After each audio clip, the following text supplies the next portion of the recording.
internautes de Diawortoula, nous nous retrouvons avec un des membres de l'organisation de cette journée. Je vais le laisser vous saluer et se présenter. Bismillah. Salam alaikum wa rahmatullahi ta'ala wa barakatuhu. Je me nomme Ndongali Bamba Kassé, membre organisateur du 13 juillet et membre de toutes les chorales de France. Voilà. D'accord, Monsieur Kassé. Ça fait combien de temps que vous organisez cet événement de Baye Fall?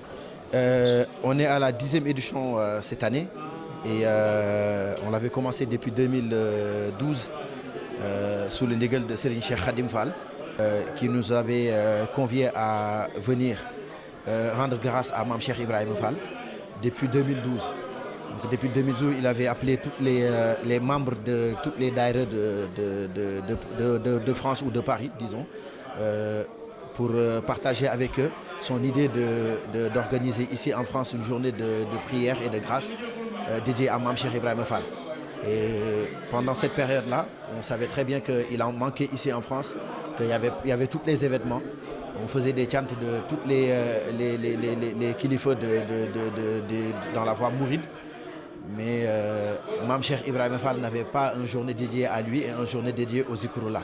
Donc il avait initié et qu'il nous avait appelé à parler, à organiser et participer au bon fonctionnement de cet événement. Voilà. D'accord. On voit que c'est un événement quand même qui a pris de l'ampleur à Paris. On voit aussi que les Bernais sont là, machallah. Donc comment vous êtes financé durant cette journée? Alors, c'est tout simple. Pour rappel, nous ne sommes pas un daïra et nous ne faisons pas aussi de cotisation mensuelle ou une quelque sorte récolte d'argent qu'on fait. Vu que c'est fait pour Mame Cheikh Ibrahima Fall, je pense que toutes les mourides et toutes les talibés qui sont ici en France aspirent à avoir la grâce de Mame Cheikh Ibrahima Fall qui, par le biais de Ligue El Serigne Touba, par le biais de Mame Cheikh Ibrahima Fall. Donc, disons que c'est la participation de tout le monde, voilà, de toutes les daïras qui sont là. On ne peut pas citer, mais disons que tout le monde ramène son pierre à l'édifice pour le bon fonctionnement de cet événement. Et ce qui fait la particularité de ce chant-là, c'est que nous ne récoltons pas d'argent pour attendre l'événement. On attend l'approche de l'événement, tout comme qu'on participe à tous les événements qui sont ici en France, mais on attend toujours l'approche de l'événement pour récolter de l'argent, appeler toutes les mourides à participer. Et c'est ce qui fait que cette journée-là devient une journée spéciale pour tout le monde parce que tout le monde s'y voit dedans. Voilà. D'accord, machallah, c'est très intéressant. Donc c'est quoi le programme de votre journée? Alors le programme ne sort pas du programme d'un musulman, c'est-à-dire faire les récits du Coran et de ce qu'on connaît du mouridisme, rédiger les chassides de Serigne Touba Mbacké et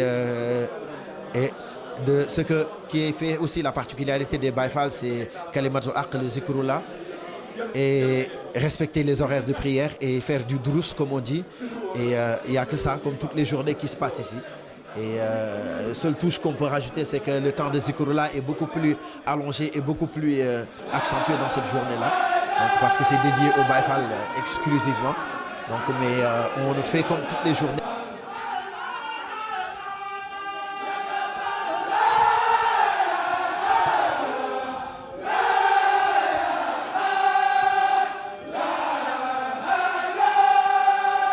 Machallah, on trouve que le programme il est très intéressant. Donc si vous avez quelques mots à nous dire à propos de Mame Cheikh Ibrahima Fall, qu'est-ce que ça serait? Quelles sont les qualités qui vous ont plus motivé à suivre cette voie de mouridisme, cette voie du mouvement Baye Fall? Alors ça sera très compliqué à expliquer parce que le Baye Fall c'est quelque chose de spécial et c'est quelque chose qui se vit à l'intérieur. Donc c'est pas physique, c'est ni accoutrement ou ni ce qu'on voit de dehors. Parce que tout ce qui va du nom du Seigneur, du Créateur, devient quelque chose de très, très personnel et très divine comme on dit. Donc tout ce qu'on peut dire, c'est la partie rythme qui nous inspire tous et la partie de se délaisser et de valoriser et de favoriser l'autrui au détriment de ta personne. C'est ce qui nous inspire le plus et c'est ce qui fait qu'aujourd'hui nous en sommes là et c'est ce qui fait qu'aujourd'hui nous aspirons à être des Baye Fall parce que nous ne sommes pas encore arrivés au sommet de ce qu'on souhaite et en voyant Mame Cheikh Ibrahima Fall de comment il a vécu chez Serigne Touba, c'est quelque chose qui n'est pas facile.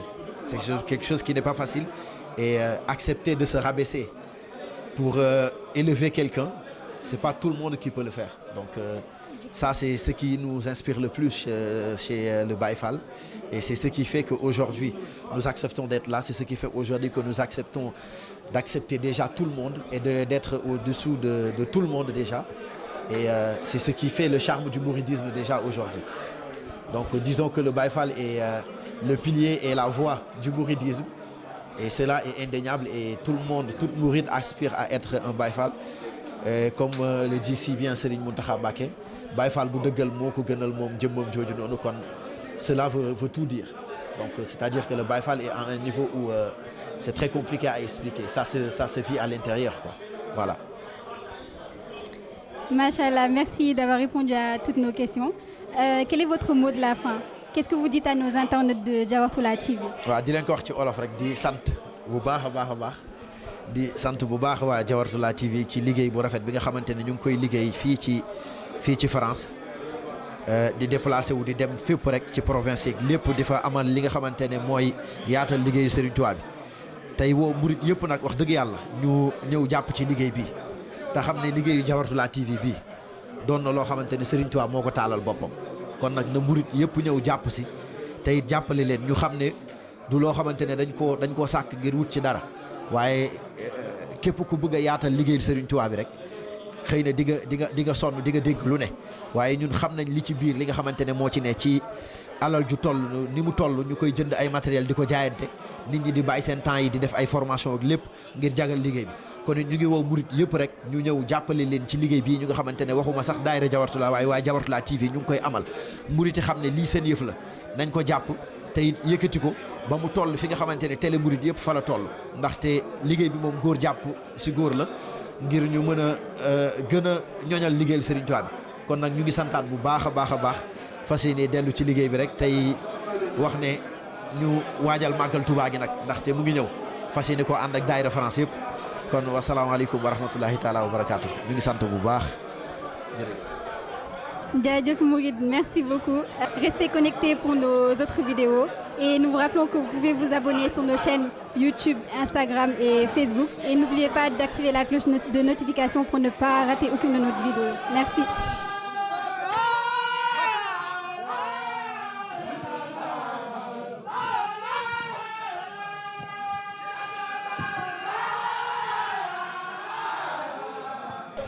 mbokki internet yu Diawartoulah TV ba tey ñu ngi ànd ak yéen fii nii ci bisu sant Mame Cheikh Ibrahima Fall ñu wéyal liggéey ba tey am fii nii benn yaaram pour mu indi ñu ay leeral ci bis bi xam naa dañ koy bàyyi rek mu nuyoo ak yéen présenté wax ñu moom mooy kan yaaram nuyu nañ la. waaw soxna si maa ngi delloo di ziar di nuyu waa Diawartoulah TV di rafetlu bu baax seen liggéey di ñaan sëriñ bi gën leen a kàttanal ba mu gën a taw fexe ci barke borom Touba doole Mame Cheikh Ibrahima Fall man nag seen mbokkum taalibe la rek ñu koy wax Abdou Seck Thiam. jërëjëf sëñ bi kàddu yi am na solo ñu doon wéyal liggéey bi ba tey rek tey jii nii muy bisu sant Mame Cheikh Ibrahima Fall ci ndigalu Serigne Cheikh Khadim Fall ñu bëggoon a xam rek ana kan mooy Serigne Cheikh Khadim Fall ak fu mu bokk ci kër Sidi Ibrahima Fall. asalaamaaleykum wa rahmatulah sëñ Cheikh mi ngi waajuram bu góor mi ngi tudd sëñ Khadim bu sëñ Mortala bu Mame Cheikh Ibrahima Fall. nekkoon ñaareelu xalifa bu ma juumul Mame Cheikh Ibrahima Fall kon moom moo meññ waajuram.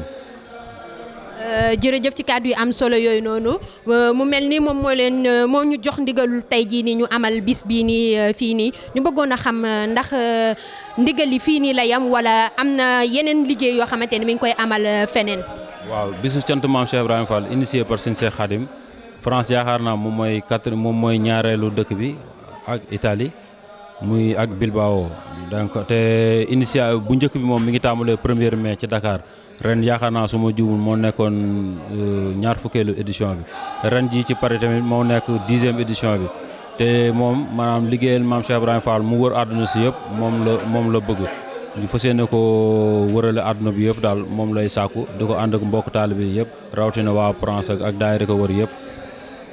jërëjëf ci kàddu yi am solo yooyu noonu ana ban yëg-yëg ngeen am ci jot ndigalu liggéeyal sëriñ ki nga xam mooy maam Cheikh Ibrahima Fall ci dëkku nasaraan si nga xamante ni daanaka mën nañoo wax ni lu gën a tax yoon bi gën a am yenn yi ci la bokkoon ñu bëggoon a xam rek bi ngeen jotee ndigal boobu noonu ana ban yëg-yëg ngeen am ak naka ngeen di wéyalee liggéey bi fii nii. waaw liggéey bi moom dañ ciy sant sëriñ bi bu baax ndax liggéey maam Cheikh Ibrahima Fall moom amul tànk ginnaaw tànk kanam rek la ndax sag bi rek la ndax sëñ bee yoral boppam mbir mi.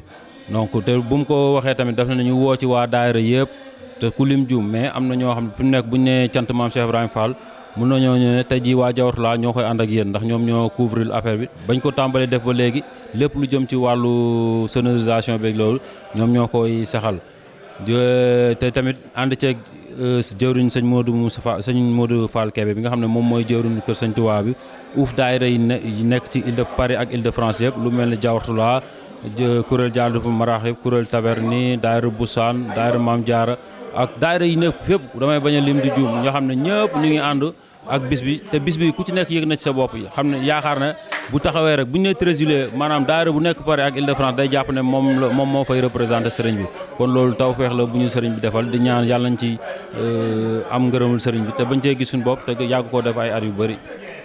jërëjëf waay Fall Yaram kàddu yi am na solo bu baax a baax mi ngi mel ni lii nii rek day wane ni maam Cheikh Ibrahima Fall ak kii di Serigne Touba benn lañ duñu ñaar te foo wootee fu maam Cheikh Ibrahima Fall ay ndawam wootee ndawu Serigne Touba tax teew fa dafay mel ni sotti ceeg def ci ba tax na ñu ngi leen di sant bu baax a baax ci leeral yu am solo yi ngeen yëkkati ñu bëggoon a xam rek lan mooy seen kàddu yu mujj jëwriñ. waaw ñuy kàddu yu ñoom dañuy sant Serigne bi ñaanal ko mu yàgg suñu kanam bañ ànd liggéey bi. beneen gi nag sama cant personnel la loo xam ne moom dama koy jëmale ci waa daayira Diawartoulah ndax bis bi bépp bañ ko tàmbalee ba léegi lépp luñ ciy def ñoo ma koy ànd ba nii tey lii bi nii télé bi nii juddu ceeg yëpp dañ leen di ñaan li ngeen bëgg a liggéeyal sëriñ bi suñu borom yàggale ko bañ ànd koog yéen ci barke borom Touba doolay maam Cheikh Ibrahima Fall. jërëjëf bu baax a baax Fall Yaram kàddu yi am na solo bu baax a baax ñu lay sant di leen gërëm di leen wéyal liggéey bi rek ba tey ànd ak yéen ci seen chaîne Diawartoulah TV ñu leen di fàttali ba tey ni mën ngeen a abonné wu activer la cloche de notification ngir bañ a tee rëccale benn vidéo boo xam ne tàbbal ngeen ko xam naa dañuy yëkkatee fii kàddu yi rek fas yéene wéyal ba tey ànd ak yéen ci liggéey bi.